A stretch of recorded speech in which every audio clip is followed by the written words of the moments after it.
Bienvenue sur le podcast Face au vide, le podcast des entrepreneurs et des chefs d'entreprise qui osent parler des risques et des imprévus qui façonnent notre parcours. Parce que comme vous, je suis persuadée que le risque fait partie intégrante de l'entrepreneuriat. Ce podcast explore des moments cruciaux où tout a failli s'arrêter. Mais finalement, l'histoire a continué autrement. À travers des témoignages inspirants, des invités incroyables, vous allez découvrir des histoires hautement risquées pour peut-être, j'espère, vous inspirer et vous sensibiliser. PS Partner, c'est quoi? C'est le spécialiste en gestion des risques et en assurance des entreprises. C'est parce qu'on est nous-mêmes des entrepreneurs avec mon associé Philippe, qu'on a vécu des situations hautement risquées, qu'on a voulu accompagner d'autres entrepreneurs, d'autres chefs d'entreprise. À travers PS Partner, on veut faire bousculer le monde du courtage pour rendre ces risques plus compréhensibles et vous accompagner à protéger l'essentiel. Bonjour à tous, aujourd'hui j'ai la chance de recevoir Jacques Pomereau. Bienvenue Jacques. Bonjour. Est-ce que tu peux te présenter et me raconter un peu ton parcours ? Bonjour Ségolène, je suis Jacques Pomereau, je suis le PDG du groupe Inetom. On va en parler, mais mon parcours, pour faire simple, se résume à 3 étapes. J'ai passé 10 ans chez McKinsey, principalement aux États-Unis. J'ai ensuite passé une dizaine d'années à transformer les entreprises, notamment de software. Et ensuite, j'ai été DG, puis PDG chez Bureau Veritas, puis chez Inetom. 2 caractéristiques dans mon parcours, c'est que d'une part, j'ai vécu et travaillé 15 ans aux États-Unis, et donc je connais bien l'outre-Atlantique et l'Europe. Et deuxième caractéristique, pour quelqu'un qui est dans la technologie, je n'ai pas fait que ça. J'ai visité des mines avec des bottes et des casques, j'ai été en haut des gratte-ciel, j'ai fait beaucoup de choses dans des fermes de poulets, et ça me permet de traduire le langage informatique et les grands rêves de la Silicon Valley en langage très concret des utilisateurs et des entreprises.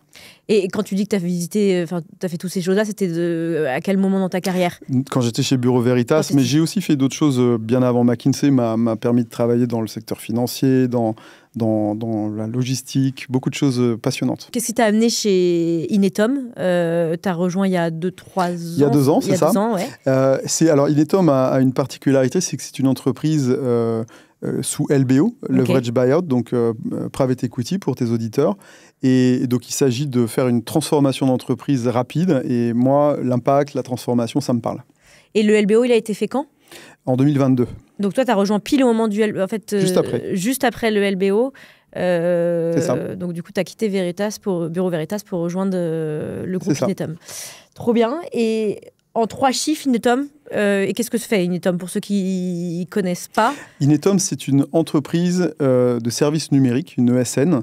En quoi ça consiste ? C'est en gros prendre des logiciels ou des composants informatiques et les installer et ensuite les faire fonctionner chez nos clients publics ou privés.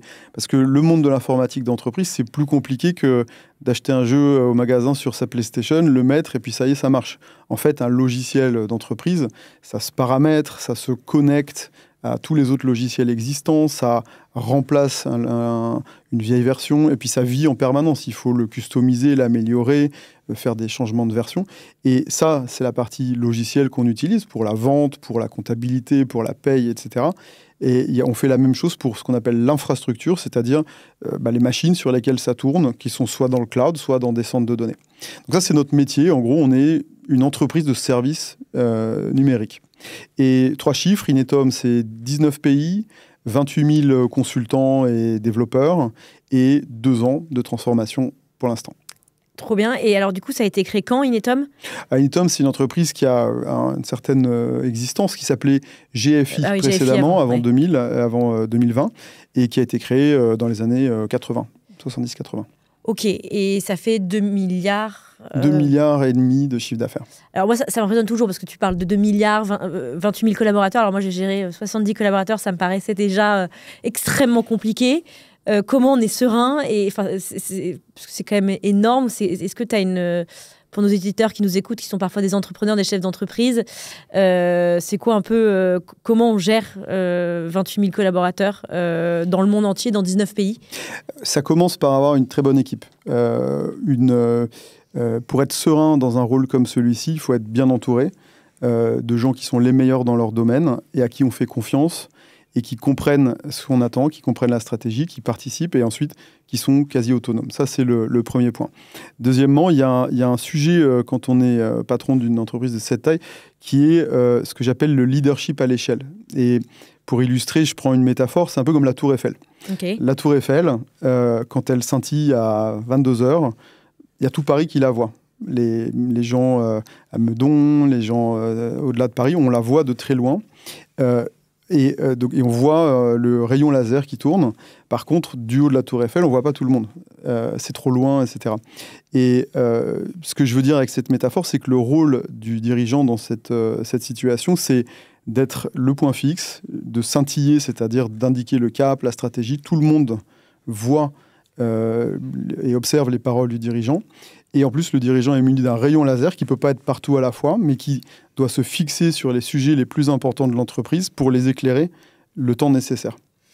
Ok, hyper intéressant. Tu parles de la stratégie, justement, d'être un peu le cap pour tes collaborateurs. C'est quoi la stratégie et l'ambition d'Inetum ? Alors, notre ambition, elle est assez simple. C'est d'être, comme on dit en anglais, une great company.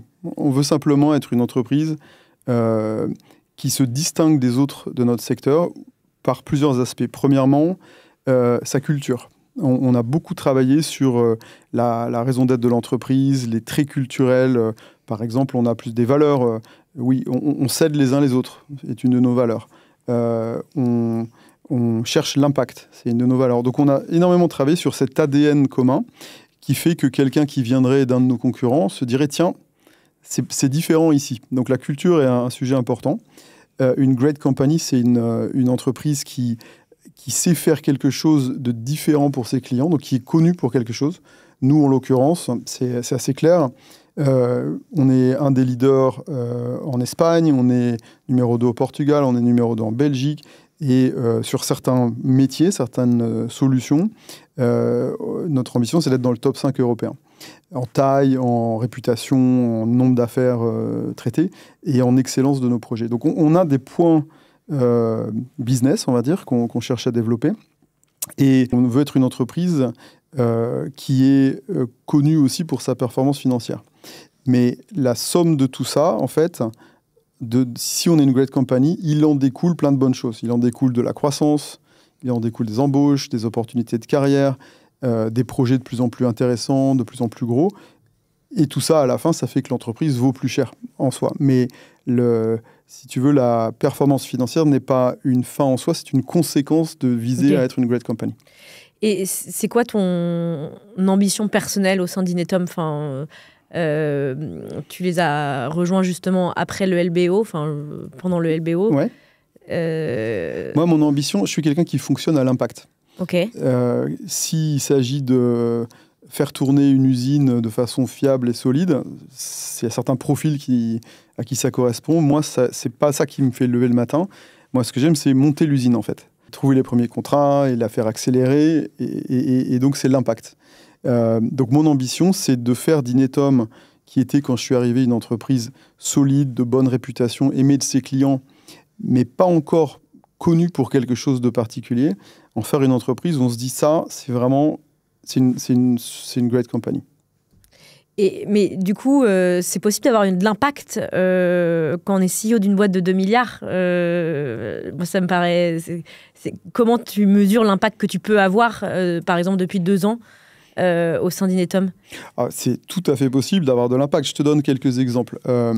Quand je suis arrivé, après 3 mois, j'ai décidé qu'il fallait vendre 9 pays. Ça a été fait, ils ont été vendus. Vendre, c'est-à-dire que vendre les 9 pays. Okay. J'ai initié et réalisé 7 acquisitions pour compléter notre stratégie.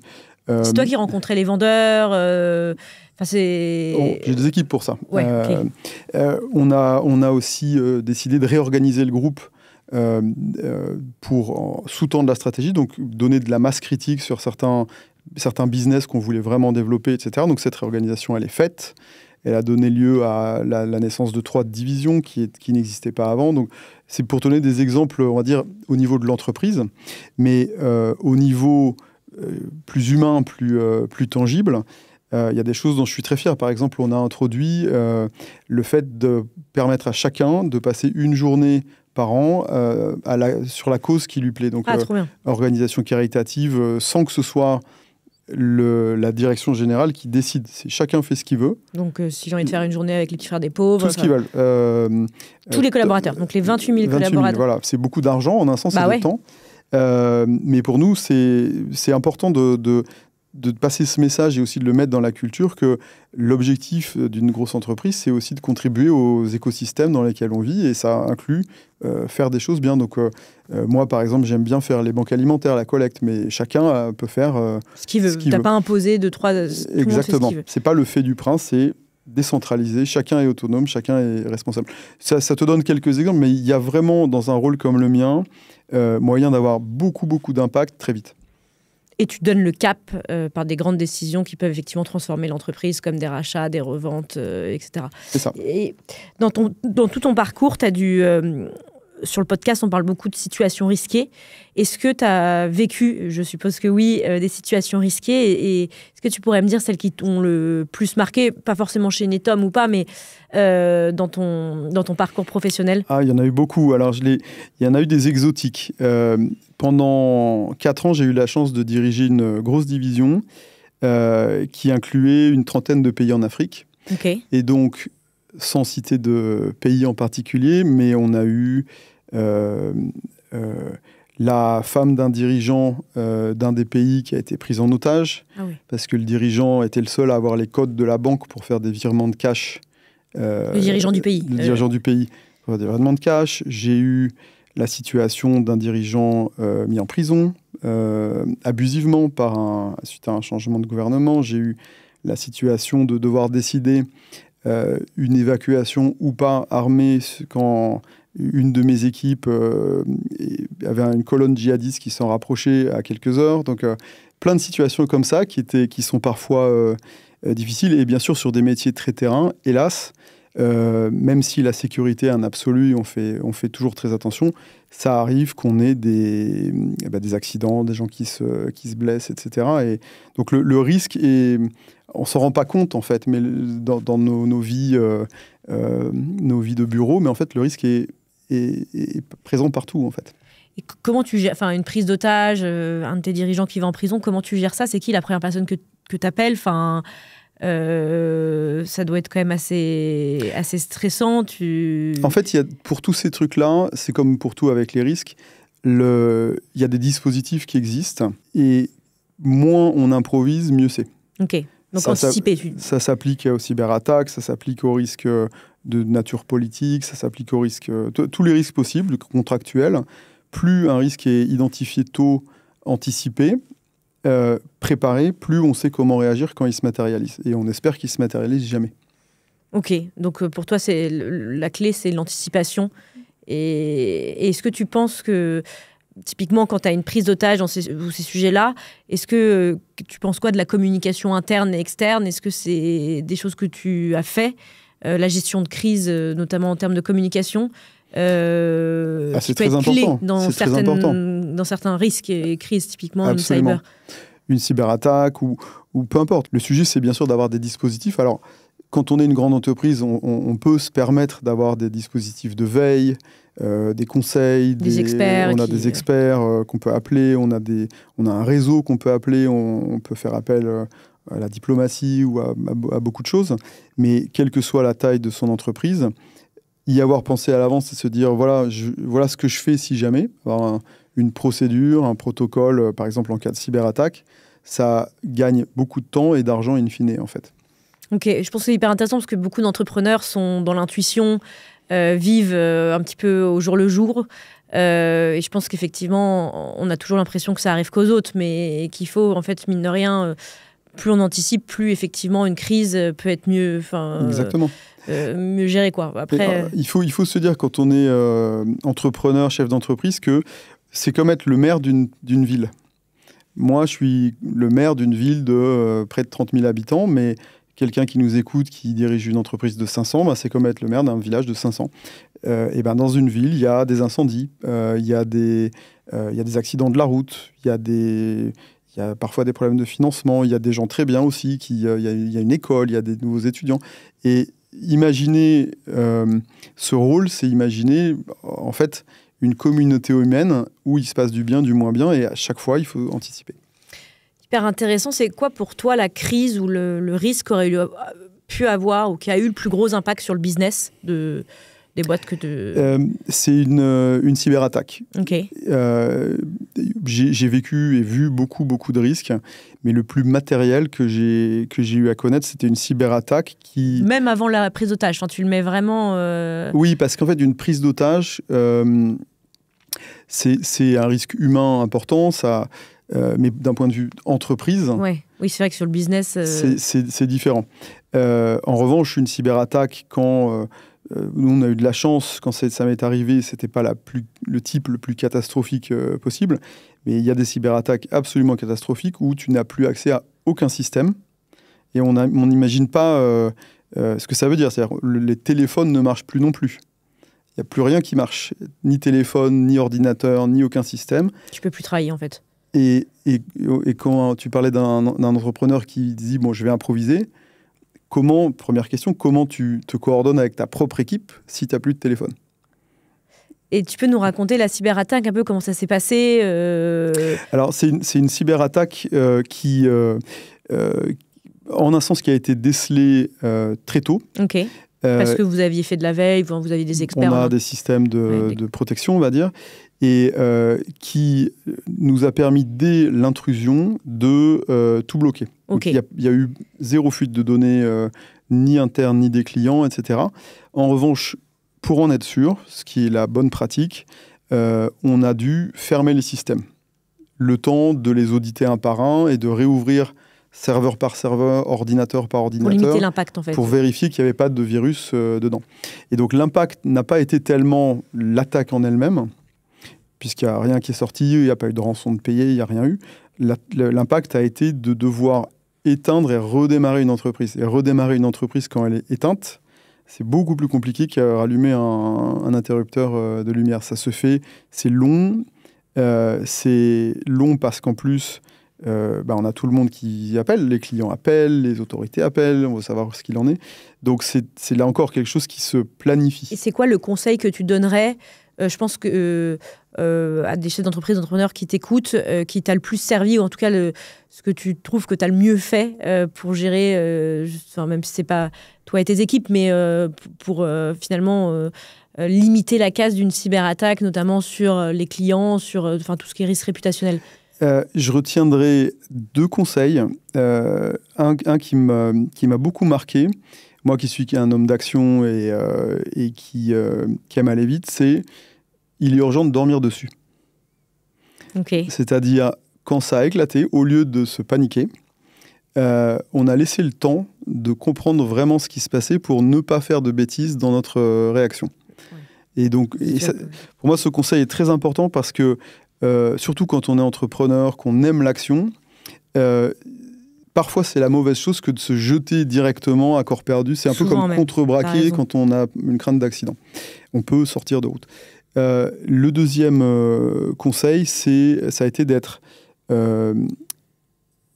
transparent et en interne et avec nos clients, et donc de bonne foi, et en même temps d'avoir su passer d'un mode de management un peu plus dirigiste, parce que dans ces situations de confusion, c'est là que le dirigeant doit prendre un rôle qui n'est pas celui du quotidien, qui est d'être quand même clair et précis dans les attentes, dans la cadence, dans l'exécution attendue. Et ça forme, en fait, ça soude des équipes ensuite pour très longtemps. Donc c'est finalement un mal pour un bien.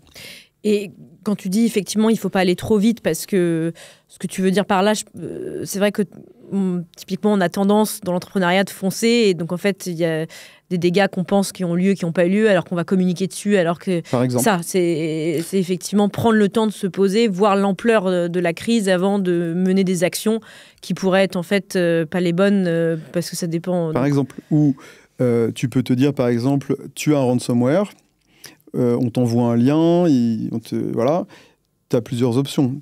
Tu vas tout de suite voir qu'est-ce qu'on me demande, quelle est la rançon, après tu te dis est-ce que je paye pas, ou tu peux dire je vais ignorer le lien, je vais totalement ignorer les hackers et redémarrer par moi-même selon mes termes et mon rythme.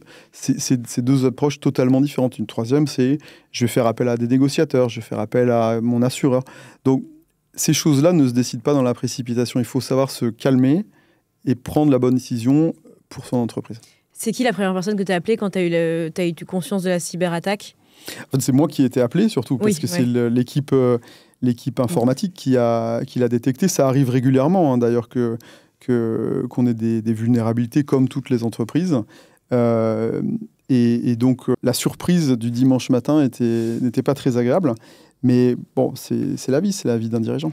Et est-ce que tu as une crise où tu penses que tu as pris une décision qui était difficile d'un point de vue humain, d'un point de vue autre,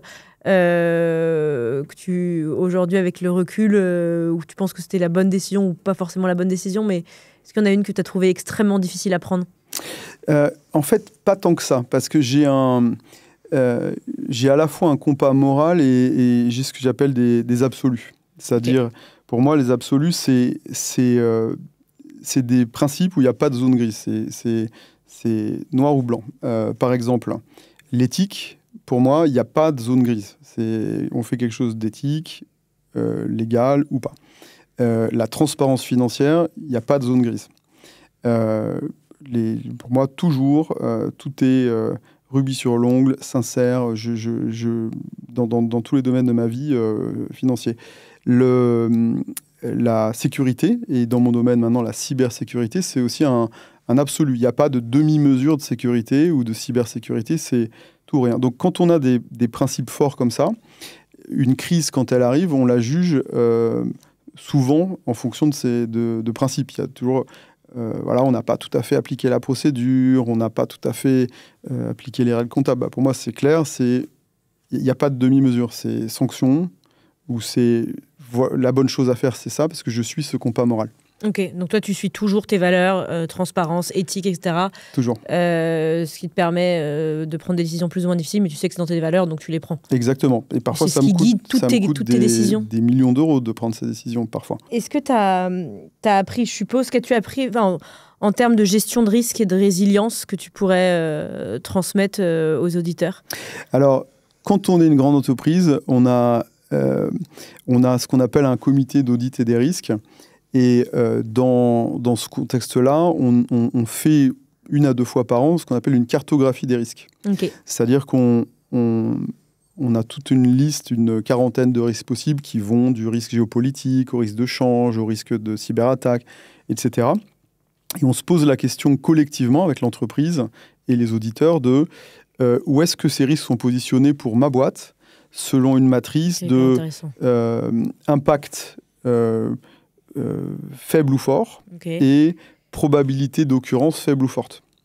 Donc, ça permet de se poser et de réfléchir vraiment et de se dire, bon, quels sont mes risques les plus dangereux en un sens, et qui sont à la fois probables et à fort impact. Et ça permet aussi de ensuite construire des plans. Je parlais tout à l'heure de préparation, vérifier qu'on est bien, par exemple, assuré, qu'on a bien des procédures en place, si jamais le risque se matérialise, qu'on a bien réfléchi à la gestion de crise à l'avance. Donc, et de se dire, il y a certains risques qui sont finalement soit sans impact, soit totalement improbables. Et donc, on fait rien à ce sujet. Donc, ça, on priorise les risques. Ça, c'est très important. Je pense que même pour une entreprise qui n'a pas cette sophistication, c'est important. Ça fait partie du rôle du dirigeant de se poser de temps en temps avec son équipe et de dire, voilà, c'est quoi nos risques ? Quasi aucun entrepreneur fait ça. Tu conseilles même à des boîtes de 200, 500, 1000 collaborateurs de faire justement une cartographie des risques et de les prioriser. Et ceux qui sont les plus forts, de prévoir... parce que j'allais demander, c'est compliqué d'anticiper tous les risques, mais du coup, il y a quand même une priorisation. Ça fait partie du travail du dirigeant de projeter l'entreprise à 10, 15, 20 ans. Même si c'est plus nous qui sommes aux commandes, toute personne, a fortiori un fondateur, mais à qui que ce soit on confie les clés d'une entreprise, doit se dire, mon rôle, c'est de développer le business et de m'assurer qu'il sera toujours là dans le futur. Et donc, dans ce rôle, il y a notamment anticiper les risques. Et il ne s'agit pas de faire un exercice PowerPoint très compliqué, c'est de prendre le recul, d'y réfléchir. Et selon toi, c'est quoi aujourd'hui le plus gros risque pour Inetum ? Je pense que l'entreprise est très résiliente parce qu'elle est à la fois diversifiée en industrie, en secteur, en offre, en pays, etc. Donc elle est très résiliente. Donc il n'y a pas de risque mortel pour l'entreprise. En revanche, je pense qu'une cyberattaque, malgré tous les efforts de protection, etc., une cyberattaque sévère, qui j'espère n'arrivera pas. Je pense qu'on est bien protégé, mais ça c'est un risque pour, je dirais, quasiment toutes les entreprises. C'est ça qui est très la question, compliqué. c'est malheureusement. D'ailleurs, même une entreprise de petite taille peut se faire aujourd'hui. Il n'y a pas que les grosses boîtes qui se font viser. Bien sûr, toutes les tailles, secteur public aussi. Et il faut imaginer, parce qu'on se dit, ça veut dire quoi une cyberattaque ? Une cyberattaque, ça veut dire par exemple, tu n'envoies plus de facture. Ouais. Donc tu ne reçois plus ton cash. Donc tu n'as plus de trésor. Ça peut vouloir dire, une cyberattaque, je ne sais plus payer les salaires parce que j'ai juste plus le système, par exemple. Donc on s'imagine des choses un peu de rançon sur les données, ça c'est bien sûr, mais il y a le très pragmatique de la machinerie de la vie d'une entreprise peut s'arrêter en fait. Et tu penses que le fait d'avoir déjà vécu une cyberattaque, ça t'aide à du coup mieux gérer, mieux... Parce que je trouve que ceux qui ont vécu une cyberattaque, en tout cas les entrepreneurs ou les chefs d'entreprise qui l'ont vécu, sont un peu plus armés et vont peut-être mieux se protéger que d'autres parce que savent que ça n'arrive pas qu'aux autres et que la situation les a marqués. Est-ce que... Je crois qu'aujourd'hui, tout le monde est conscient du risque. Il y a une énorme montée en maturité ces dernières années, heureusement. Maintenant, beaucoup de gens, c'est comme prendre une assurance, se disent... C'est cher quand même de se protéger efficacement en termes de cyber. Qu'est-ce que je peux faire ? Par où m'y prendre ? Donc, la maturité monte, mais le niveau de protection est loin d'être suffisant. Et moi, ce que je donnerais comme conseil, c'est de commencer par l'humain. C'est-à-dire que une très bonne barrière de protection, c'est déjà de sensibiliser tous les collègues. Parce que ça rentre par là la plupart du temps en fait. Ouais, je crois que c'est plus de 80% des cyberattaques rentrent par le phishing et qui sont mieux faits. C'est l'ingénierie sociale, etc. Le nombre, depuis les 6 derniers mois, le nombre de tentatives de se faire passer pour moi auprès de trésoriers ou de directeurs financiers de nos différents pays, ça doit être 6 tentatives, dont des en vidéo faites par l'IA et en audio. Donc, quelqu'un, avec ta voix. Avec ma voix, mon mauvais accent anglais, c'est littéralement moi. C'est vrai qu'avec l'IA, ça va... Et heureusement, toute la communauté financière est sensibilisée, sait très bien que je n'utilise pas WhatsApp pour le travail et que je n'utilise que les canaux de communication sécurisés de l'entreprise. Donc, ils ont tout de suite le réflexe. Mais c'est extrêmement bien fait, ces tentatives. Il y a des formations pour les nouveaux arrivants, parce que tes équipes savent que tu n'utilises pas WhatsApp, mais je sais pas, un nouveau... Oui, bien sûr. On a des programmes de formation qui sont d'ailleurs faits régulièrement, et plein d'autres outils qu'on utilise pour se protéger, mais on fait des faux phishing, par exemple. On envoie un mail simulation de phishing qui paraît tout à fait légitime, les gens cliquent et on voit qui a cliqué sans vérifier que c'était un mail suspect. Il y a plein de façons comme ça. Mais c'est jamais suffisant. De toute façon, c'est un monde qui est de plus en plus sophistiqué. Ok. Et tu parles un peu d'IA, j'en profite parce que c'est vrai qu'il y a beaucoup d'entrepreneurs ou de chefs d'entreprise qui posent des questions. C'est quoi ta vision, toi, de l'impact de l'arrivée de l'IA sur un... c'est une opportunité, tu le vois comment et je suppose que vous commencez déjà à travailler avec de l'IA bien chez sûr, Inetum. Bien sûr. L'IA, même si l'Europe est en retard, moi ça m'inquiète pas mal, on est en retard en termes d'adoption de l'IA par rapport à l'Asie et aux États-Unis.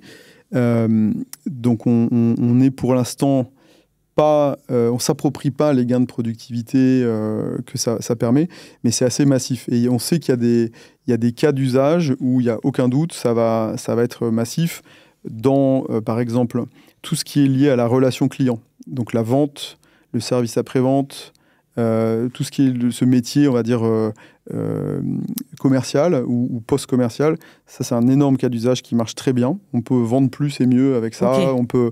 Mais on ne supprimera jamais les commerciaux, parce qu'il y a toujours quand même besoin de l'humain. Eh bien, si, en partie. C'est ce qu'on appelle l'IA agentique. Ok. Donc c'est le nouveau développement de l'IA maintenant. Tiens, par exemple, j'ai eu un coup de fil de prospection commerciale sur mon portable juste avant de venir. J'ai cru pendant 1 minute et demie parler à quelqu'un. Et puis je me suis rendu compte que c'était pas une vraie personne en fait, parce que à certains changements de direction de la conversation, elle revenait sur son argumentaire. J'ai mis 1 minute et demie à réaliser. Donc bref, commerce, c'est un grand domaine de développement. Moi je m'étais dit commerce, service client, service après-vente, SAV, tout ça. Deuxièmement, c'est tout ce qui est fonction support, donc ressources humaines, finances, achats, juridique, informatique, etc. Là, il y a beaucoup d'optimisation à faire avec des outils d'IA. Informatique, c'est notre métier, donc je suis bien placé pour le savoir. Et enfin, il y a tout ce qui est lié à la recherche et au développement, donc des gens qui créent des nouvelles molécules dans le médical, des gens qui innovent dans des nouveaux matériaux. Donc là aussi, il y a beaucoup de gains à faire. L'idée étant, bien entendu, que les humains puissent se focaliser sur la partie la plus valeur ajoutée de leur tâche. Et moi, tout ce qui est moins... Ouais, ok. Avec beaucoup d'automatisation. Mais l'IA agentique, c'est ce dont on parle en ce moment. Et ça veut dire quoi? Ça veut dire que on passe en fait d'une IA qui est un copilote, c'est-à-dire on a tous ChatGPT ou autre, à qui on pose des questions, on lui dit « fais-moi ci, fais-moi ça », prépare un mail qui dit que... fais-moi le compte-rendu de cette réunion qu'on vient d'avoir, etc., à une IA qui est un agent, c'est-à-dire elle fait des choses toute seule. Je reçois un mail d'un prospect commercial, sans même me consulter, il va répondre au prospect en disant de quoi avez-vous besoin, voilà ce que j'ai en stock, voilà le prix. Okay. Donc c'est ça l'évolution en fait, de l'IA en ce moment. Et est-ce que tu as un risque qui t'empêche de dormir ? Un risque qui m'empêche de dormir, non, je dors bien. Et pour bien dormir dans un rôle comme le mien, il faut avoir la conviction qu'on a le dispositif humain notamment de résilience. C'est-à-dire que s'il y a quelque chose qui casse quelque part, il y a plusieurs lignes de leadership qui sont là, qui vont se mettre en marche et qui se sentent en charge.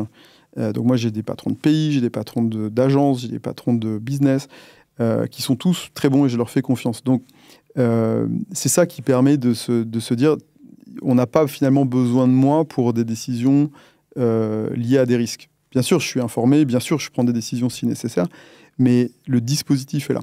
Et ça, c'est vraiment fondamental. Tu es hyper serein parce que tu es extrêmement bien entouré, en fait, au sein de Inetum, avec tes équipes proches et les autres collaborateurs, quoi. Voilà, et c'est quelque chose qui est très important, je pense, pour tout dirigeant. La principale partie du travail, c'est de bien s'entourer. Peut-être aussi important, peut-être même plus important que d'avoir une bonne stratégie. Et est-ce que tu peux me dire ce que c'est une journée de 24 heures de Jacques qui gère une entreprise de 2 milliards ? Est-ce que tu aurais ta journée type ? Alors, moi, je suis quelqu'un du soir. Je ne suis pas quelqu'un du matin. Okay. Bon, alors donc, je commence seulement à 9h. Mais j'ai peu de journées type. Je voyage toutes les semaines, en gros, pour voir des clients. Donc, tu vois encore des clients, tu as beaucoup énormément de clients. Je vois peut-être 7 ou 8 clients par semaine. Wow. Donc, je voyage beaucoup. J'ai 3 à 4 dîners par semaine. Tous les déjeuners sont avec quelqu'un occupé, soit en réunion, soit avec des clients.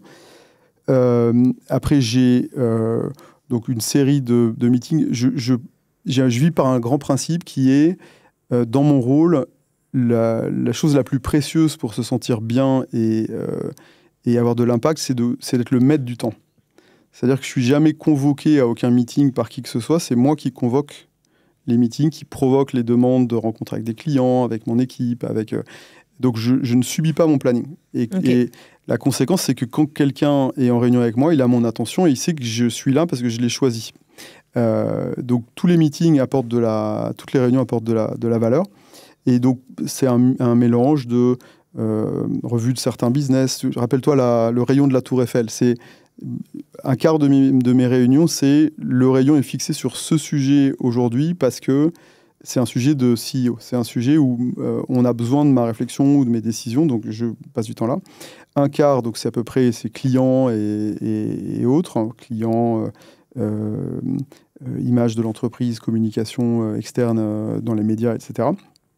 Un quart est assez financier, donc c'est lié à vraiment à la performance financière, etc. Et tu as le reste qui est beaucoup d'équipes. C'est-à-dire que je rencontre en one-on-one tous les gens qui travaillent avec moi ou qui sont dans mon orbite, on va dire, tous les 15 jours. Et on fait un point à la fois de contenu, mais aussi de comment ils vont, comment je peux les aider, de développement personnel, etc. Et ça j'y consacre beaucoup de temps parce que c'est ça qui fait qu'on a une équipe qui est à la fois motivée, bien coordonnée et qui se sent autonome, qui se sent... et puis j'ai l'impression que l'équipe, ça t'anime. Énormément, parce que c'est vraiment ça qui fait toute la différence. J'ai tendance à dire, parce que les gens n'y croient pas, quand tu regardes mon téléphone qui a mes boîtes mail, j'ai 10 mails au total. Comment ça, non lus?